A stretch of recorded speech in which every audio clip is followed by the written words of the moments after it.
네, 구독자 시청자 여러분 반갑습니다. 박 작가입니다. 네, 구독자님들 모두 설 연휴 잘 보내고 계시죠? 자, 오늘까지는 제가 개인적인 사정 때문에 좀 시황 영상을 좀 스킵을 하려고 했는데 비트코인 가격이 계속해서 지금 상승하고 있는 추세이다 보니까 아마 앞으로의 향방이 어떻게 될 것인가 좀 궁금해 하시는 구독자님들께서 많으실 것 같아서 간단하게만 좀 공유를 드리도록 하겠습니다. 네, 오늘 영상이 도움이 되셨다면 구독, 좋아요, 댓글, 알림 설정 정중히 부탁드리겠습니다. 네, 그러면 비트코인 차트부터 보겠습니다. 네, 지금 비트코인이 굉장히 거침없이 상승하는 랠리를 보여줬습니다.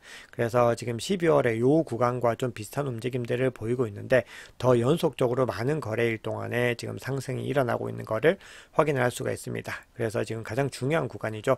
요 저항 구간에 지금 닿으면서 조금씩 어떤 상승 추세들이 꺾이고 있는 모습들을 볼 수가 있습니다. 그리고 거래량에서도 굉장히 많았던 거래량들이 좀 주춤하는 모습들을 보이고 있는데요. 여기서 어떤 변화들이 이제 일어나게 될 것인지 뒤에서 다양한 장표들을 통해서 확인해 보겠습니다. 네, 우선 지금 시장의 상황들은요, 전체적으로 알트코인도 함께 상승을 하고 있지만 비트코인 장세라고 보는 게 맞겠죠. 그 증거로서 비트코인 도미넌스가 지금 계속해서 연속적으로 급등을 하고 있는 것을 볼 수가 있습니다. 그래서 지금 54%를 눈앞에 두고 있는데요. 전체적으로 우리가 12월 달에 굉장히 상승했을 때 그 당시보다는 비트코인 도미넌스가 더 많이 상승하지는 못하는 움직임들입니다. 그 당시에는 이제 55%를 넘기기도 했었죠. 네, 그래서 비트코인 대세장에 진입하는 구간이라고 하기에는 아직까지는 비트코인 도미넌스가 더 많이 상승해야 되는 부분들이 있다라고 개인적으로는 보고 있습니다. 네, 지금 비트코인 가격이 급등하고 있는 요인들은 여러 가지가 있겠지만 지금 주요 온체인 지표들을 좀 보면은 고래들과 어떤 기관들을 중심으로 해서 이루어지고 있는 변화들로 지금 볼 수가 있습니다. 그럼에도 뒤에서 CBD 장표 같은 경우는 좀 다른 시그널을 보이기도 하는데요. 자, 이런 어떤 시그널들이 혼재된 상황에서 우리가 이것들을 어떻게 해석해야 되는지를 한번 전체적으로 보겠습니다. 자, 우선은 지금 비트코인 ETF가 오랫동안의 가격을 계속해서 견인할 수 있는 중요한 요인이 될 거라고 생각을 합니다. 자, 그렇게 될 수밖에 없는 게 지금 반감기 기점으로 비트코인 신규 물량이 절반으로 줄어들게 되는데 ETF에 의해서 수요가 급등을 하는 움직임들이 나오는 거죠. 그래서 결국은 수요와 공급의 어떤 격차들을 급격하게 전환시키는 이 부분들은 ETF가 얼마나 많은 퍼포먼스를 낼 수 있는가, 자, 여기에서 답을 찾을 수가 있는 거죠. 자, 그런데 이번에 신규로 런칭한 이 ETF들이 불과 지금 한 달도 안 되는 시간 동안에 19만 2천 개의 비트코인을 매집했습니다. 이 물량은요, 마이크로 스트래티지가 보유한 물량들보다도 2,000개가 더 많은 물량들을 지금 가지고 있다라는 겁니다. 그래서 지금 대부분의 전문가들은 다가오는 반감기와 그리고 높은 수준의 비유동적 공급들과 이 지속적인 유입이 큰 어떤 낙관적인 그림을 만들어낼 수밖에 없다, 이렇게 주장을 하고 있는 거죠. 네, 그래서 지금 실제로 ETF 물량들이 굉장히 많이 늘어나고 있고요. 지금 전체적인 어떤 코호트, 집단들을 나눴을 때 개인이 보유하고 있는 것이 가장 많습니다. 그 이후에 어떤 집단들을 봤을 때는 어떤 국가, 미국과 중국이 가장 많죠. 그리고 퍼블릭 컴퍼니는 마이크로 스트래티지를 필두로 해서 상장사들입니다. 그리고 개인 회사들과 그리고 여기는 이제 마운트 곡수가 많이 들어가 있고요. 그리고 그 외에 상장되지 않은 채굴 회사들 물량들까지 비교를 해보면 ETF 물량들이 가장 많은 것을 볼 수가 있습니다. 그런데 향후에 이 구간들 중에서 어디서 가장 많이 늘어날까요? 네, ETF에 가장 많이 이제 늘어날 수밖에 없는 겁니다. 그러니까 이 물량들이 계속해서 증가하는 부분들이 중요하다라는 것을 이 장표를 통해서도 볼 수가 있는 거죠. 네, 그런데 CBD 장표를 보면요, 또 특이한 움직임들을 볼 수가 있습니다. 그래서 요거를 한번 살펴볼 텐데요. 자, 이 CBD 장표라고 하는 거는 늘 좀 강조를 드리지만 제가 고래라고 표현을 하지만 이것이 주소가 특정되는 고래가 아니라 물량들의 어떤 이동의 규모를 의미한다 라고 늘 강조를 드렸습니다. 자, 그래서 먼저 파이어 차트를 보시면은 지금 요 구간에서 48K에 있던 매도벽을 우리가 이제 한번 테스트를 했다가 떨어졌는데 이후에 돌파를 하면서 상승의 어떤 흐름들을 이어갔습니다. 그러고 나서 지금 요 구간에서 이제 저항 구간을 다시 맞아서 하강을 했는데 지금 현재 49K 바로 직전에서 지금 멈춰 있는 상황이죠. 여기가 중요한 어떤 저항 구간이자 매도벽이 지금 형성되어 있는 구간입니다. 지금 여기 색깔은 좀 덜 두껍지만 굉장히 촘촘하게 형성이 되어 있는 걸 볼 수가 있습니다. 자, 그리고 보시면은 50K에서 가장 뚜렷하게 매도벽이 형성이 되어 있습니다. 그래서 지금 매도세들이 요 구간 위로는 절대로 보내지 않겠다라는 의지들을 볼 수가 있는 거고요. 그리고 뒤에서 보시면은 이제 이 구간을 뚫고 나면은 좀 거침없이 더 랠리를 할 수 있는 구간들로 가게 된다라는 거거든요. 그래서 지금 굉장히 중요한 포인트에 와 있다, 이렇게 볼 수가 있고, 지금 매수벽은 거의 존재하지 않고 있는 걸로 봤을 때 전체적으로 매수세가 이걸 뚫기 위해서 훨씬 더 총력전을 벌이고 있는 것으로 확인을 할 수가 있습니다. 네, 그런데 고래들의 움직임을 한번 보시면요, 지금 고래가 요 구간까지는 물량을 넣었는데 지금 오히려 본격적인 상승 랠리가 일어나는 구간들부터는 계속해서 물량을 더 던지는 모습들을 보이고 있습니다. 반면에 두 번째, 세 번째로 큰 규모의 고래들이 전체적으로 이 물량들을 가지고 가고 있는 걸 확인할 수 있죠. 네, 그렇기 때문에 지금 현재 시장의 어떤 장세를 끌고 가고 있는 것은 요 규모의 고래들이다. 그렇기 때문에 가장 큰 규모의 물량들보다는 그 두 번째, 세 번째가 움직이고 있다라고 하는 거는 지속력을 잃을 가능성에 대한 부분들도 좀 염두에 둬야 된다는 것을 볼 수가 있습니다. 그만큼 좀 더 큰 물량이 이동을 해야지 더 이제 상승에 대한 어떤 움직임들이 더 가팔라질 수 있다라는 거죠. 그래서 그 부분들이 이제 하나 걸리는 부분들인데, 이거를 지금 전체적으로 한 달 전체로 잡아보면은 여전히 매집 추세가 훨씬 더 많이 있는 구간들입니다. 그래서 갈색 고래도 지금 매집이 더 많이 일어나고 있는데 매집 양 자체가 줄어들고 있다. 이렇게 이제 해석을 하시는 게 맞다는 거죠. 그래서 이 흐름들이 또 이제 어떻게 바뀔지를 계속해서 지켜보시는 게 중요합니다. 네, 그리고 지금 NUPL 지표로 봤을 때 NUPL이 지금 이제 3단계에서 4단계로 지금 올라가는 단계죠. 1, 2, 3, 이제 4단계까지 지금 가고 있는데, 요 4단계를 결정짓는 요 구간에서 이제 상승을 하게 되면은 더 거침없이 이제 상승을 하게 되는 구간으로 가게 됩니다. 지금 보시면은 요런 구간들로 이제 들어갈 수 있다라는 거죠. 그래서 지금 요 구간에서 한번 저항을 맞았었는데 지금 한 번 더 테스트를 하고 있기 때문에 지금 시점이 아주 중요하다. 이렇게 볼 수가 있겠습니다. 네, 그리고 지금 MVRV 지표상으로 봤을 때도 지금 2.07 수준인데 이를 넘는 수준에서 이제 본격적인 상승 랠리를 펼치는 구간들이 나타나게 됩니다. 그래서 지금 요 구간이 역시나 MVRV 상으로 봐도 굉장히 중요하다고 볼 수가 있죠. 그리고 투심으로 봤을 때 공포 및 탐욕 지수가 지금 70 이상에서 유지가 되고 있습니다. 그런데 어제보다는 오늘 소폭 하락을 해서 한 계단 하락을 한 거를 볼 수가 있죠. 그만큼 지금 매집량 자체가 조금씩 줄어들고 있는 추세들이 있다라는 거죠. 그럼에도 아주 높은 수준을 유지하고 있다. 볼 수가 있겠습니다. 자, 전체적인 어떤 흐름상으로 봤을 때 우리 비트코인이 어떻게 움직이게 될 것인가를 한번 살펴보면은, 지금 2023년 초순까지부터 해서 전체적으로 이 채널 안에서 존재를 하고 있습니다. 그래서 지금 계속해서 채널상에서 지그재그 이동을 하고 있는데, 지금 보시면은 채널을 돌파하기 직전 구간까지 와 있는 것을 볼 수가 있죠.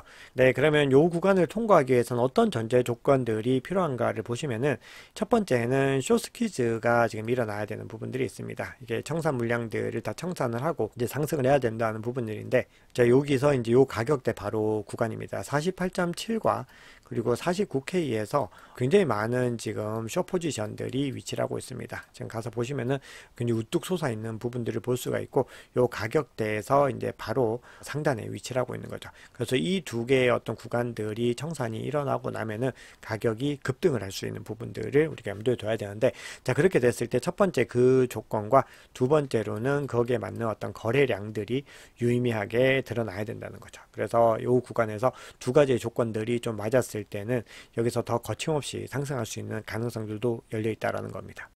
네, 그리고 일목균형표 상으로도 지금 비트코인이 크라우드를 지금 탈주하는 골든 크로스가 일어나고 있다라는 또 분석을 하는 분석가들도 있습니다. 그래서 여기서 굉장히 중요한 브레이크아웃이 일어났기 때문에 향후 지금 향하게 될 단기적인 가격 목표는 51K까지 단기적으로 도달할 수 있다. 이런 어떤 분석을 내놓는 분석가들이 있는 거죠. 네, 그런데 이제 같은 분석가입니다. 타이탄 오브 크립토라고 하는 분인데요.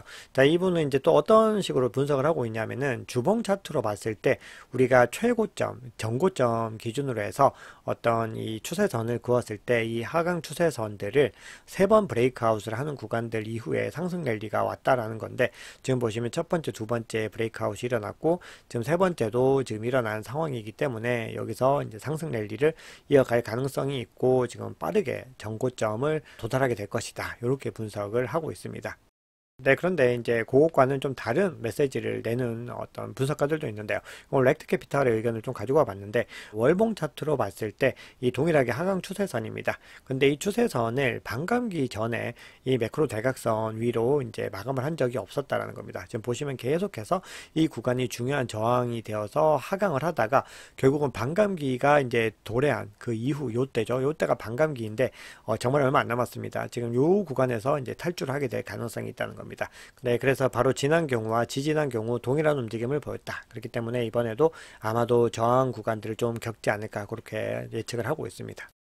네, 그리고 URPD 상으로 봤을 때도 지금 가격대가 이 구간에 있는데요. 지금 보시면은 바로 뒷단과 그리고 42K 부근에 굉장히 매물대가 두텁게 형성이 되어 있고요. 오히려 가격 상방으로는 아주 낮게 형성이 되어 있는 걸 볼 수가 있습니다.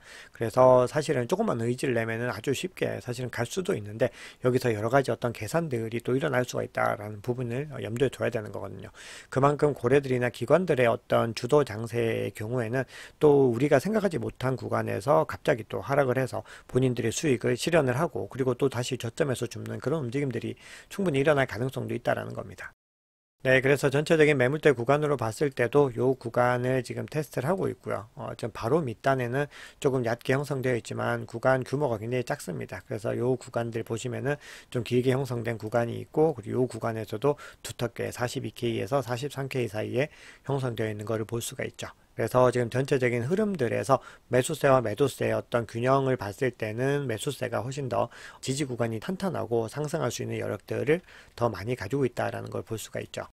자, 그럼에도 지금 비트코인 보유 주소들의 90% 이상이 수익권에 위치를 하고 있기 때문에 언제든지 여러 집단들의 어떤 이해관계에 따라서 차익 실현 물량에 의한 단기적인 조정이 나올 수 있는 부분들은 염두에 두고 계셔야 됩니다.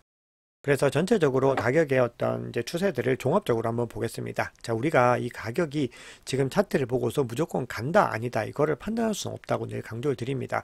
지금 앞서 말씀드렸듯이 여기서 조금 더 저항 구간을 돌파하기 위한 매물량이 더 많이 나오고 거기서 이제 청산 물량들이 발생을 하게 되면은 더 많이 상승을 하는 것이고 그렇지 않으면은 또 소폭 조정을 하고 갈 수 있는 거죠. 왜냐하면 어떤 자산들도 계속해서 상승하는 건 없기 때문에 그렇습니다. 결국은 그럼에도 어느 정도의 어떤 규모들로 조정이 일어날 것인가. 자, 그게 중요한 거죠. 지금 보시면은 이 구간에서 이렇게 크게 조정이 나왔던 구간들도 있고요. 자, 그래서 이제 전체적으로 한번 흐름들을 보시면은 지금 드디어 동일했던 요 구간 48.9K에서 좀 치열한 접전들을 벌이고 있습니다. 그래서 전체적인 흐름으로 봤을 때는 지금 50SMA는 아직까지는 평탄한 움직임을 보이고 있지만 22MA가 지금 상승하는 추세들을 보이면서 골든 크로스가 일어났죠. 그리고 지금 RSI도 과매수 영역으로 일정 부분 접어들었습니다. 그래서 전체적으로 매수세가 더 힘을 내고 있다. 이게 일봉 차트상으로 볼 수가 있는 겁니다. 그래서 여기서 이 구간을 돌파하게 됐을 때는 우리가 50K와 52K까지 갈 수 있는 거고요. 그 이후에는 60K까지 생각보다 빠르게 갈 수 있다라고 볼 수가 있습니다. 그런데 만약에 이 구간에서 앞서 얘기했던 그 조건들을 충족시키지 못했을 경우에는 가격이 이제 하락을 할 수 있는데 만약에 가격이 이제 하락을 하게 됐을 때는 요 44.7K가 강력한 저항 구간이었다가 이제 지지 구간으로 변경될 가능성이 있는 거죠. 그래서 요 구간들 사이에서 지금 채널의 가격대들이 좀 유지될 가능성이 있습니다. 그리고 여기서 만약에 가격이 더 하락하게 되는 조건들은 요 22MA 아래로 하향 이탈을 하게 되면은 뭐 더 떨어질 수도 있는 거겠죠. 하지만 지금의 어떤 추세로 봤을 때는 요 구간에서 1차적으로는 요 구간들까지로 봐야 된다라는 겁니다. 네, 그런데 지금 4시간 봉은 좀 다른 움직임들을 또 보이고 있습니다. 자, 지금 보시면은 지금 이 두 가지 이동평균선은 상승 추세를 유지를 하고 있지만 지금 RSI를 보시면은 지금 과매수 영역을 지나서 지금 오히려 지금 이 구간에서 하향 이탈을 하려고 하는 것을 볼 수가 있죠. 그 얘기는 지금 단기적으로 조정이 가능한 어떤 시그널로 4시간 봉은 확인을 할 수가 있습니다. 그래서 지금 가격대가 만약에 지금 하락을 하게 됐을 때 지금 47K 부근이 있습니다. 요 부근까지 만약에 하락을 해서 요 22MA 아래로 하향 이탈을 하게 됐을 때는 44K까지도 추가적으로 하락을 할 수 있다는 겁니다. 그리고 지금 44K에 50SMA까지 딱 걸려 있는 것을 볼 수가 있죠. 그래서 요 흐름들을 한번 보시는 것들이 중요하다. 이렇게 말씀을 드리고 싶습니다. 네, 그래서 비트코인의 어떤 단기적인 움직임들은요, 지금 매수세와 매도세가 팽팽하게 균형을 이루는 가운데서 일봉으로 봤을 때는 매수세가 여전히 우위에 있고, 4시간 봉으로 봤을 때는 약간의 매수세가 꺾이는 모습들을 보이고 있는데요. 여기서 앞서 말씀드렸던 그 조건들이 어떤 식으로 형성되느냐에 따라서 전체적인 흐름들을 가지고 가는 부분들의 변화가 생길 수 있습니다. 자, 그래서 우리가 이제 전체적으로 봤을 때, 우리가 반감기 전체 사이클을 기준으로 해보면은, 우리가 이제 2017년부터 해서 2021년을 지나서 2025년 대세 상승장의 어떤 정점이다라고 과거 사이클 대비로 우리가 해석을 해보면은 요 구간에 이제 닿게 될 가능성이 있다는 겁니다. 왜냐하면 그때 동안에 계속해서 동일한 채널상에서 지금 움직여 왔다는 거죠. 그래서 요 구간이 이제 가장 불리시하게 갔을 때는 뭐 요 구간으로 표시가 되는데 실질적으로는 한 30만 달러 정도까지 가능할 수 있다라는 어떤 분석들도 나오고 있습니다. 네, 그리고 크립토컨트에서는 올해 비트코인의 최고 목표가가 111K라고 지금 이야기를 하고 있고요. 요 구간입니다. 그리고 적게 가더라도 55K까지는 가능하다. 이렇게 이야기를 하고 있습니다. 그래서 결국은 변수는 ETF 자금 유입이 될 것이다. 라고 주장을 하고 있죠. 네, 그리고 비트코인 백서에도 소개된 굉장히 저명한 암호학자이죠. 애덤 백 같은 경우는 요즘에 이제 가격 얘기들을 좀 많이 하고 있는데요. 지금 어떻게 주장을 하고 있냐면은 2021년 10월 1일에 비트코인이 47K를 넘고 나서 그리고 아주 빠른 시간 안에 69K에 도달했다는 겁니다. 그게 41일밖에 안 걸렸다는 거죠. 그래서 지금의 어떤 추세에서도 충분히 빠르게 그 구간들 정고점을 갈 수 있다. 이렇게 주장을 하고 있는데 요거는 이제 조금 상황이 지금과는 다르다라고 생각을 합니다. 왜냐하면 그때는 대세 상승장이 아예 본격화돼서 랠리가 진행되고 있던 시점이고 지금은 아직까지 반감기가 안 지났기 때문에 어떤 본격적인 랠리 상황까지 보기에는 제한되는 부분들이 있죠. 여러 가지 뭐 MVRV도 그렇고 NUPL도 그렇고 여러 지표들 상으로도 아직까지는 가지 않은 모습들이죠. 그럼에도 이제 본인의 입장에서는 그렇게 될 것이다라고 얘기를 하고 있고요. 근데 더 이제 불리시한 관점은 이 반감기가 도래하기 전에 애덤백은 아마도 이제 10만 달러까지는 가게 될 것이다. 이렇게 주장을 하고 있습니다. 그러니까 지금 이 거침없는 랠리가 앞으로도 계속해서 이어질 것이다. 이렇게 주장을 하고 있는 거죠. 네, 오늘 준비한 이야기는 여기까지입니다. 여러분 오늘 영상이 도움이 되셨다면 구독, 좋아요, 댓글, 알림 설정 정중히 부탁드리겠습니다. 지금까지 박 작가였습니다.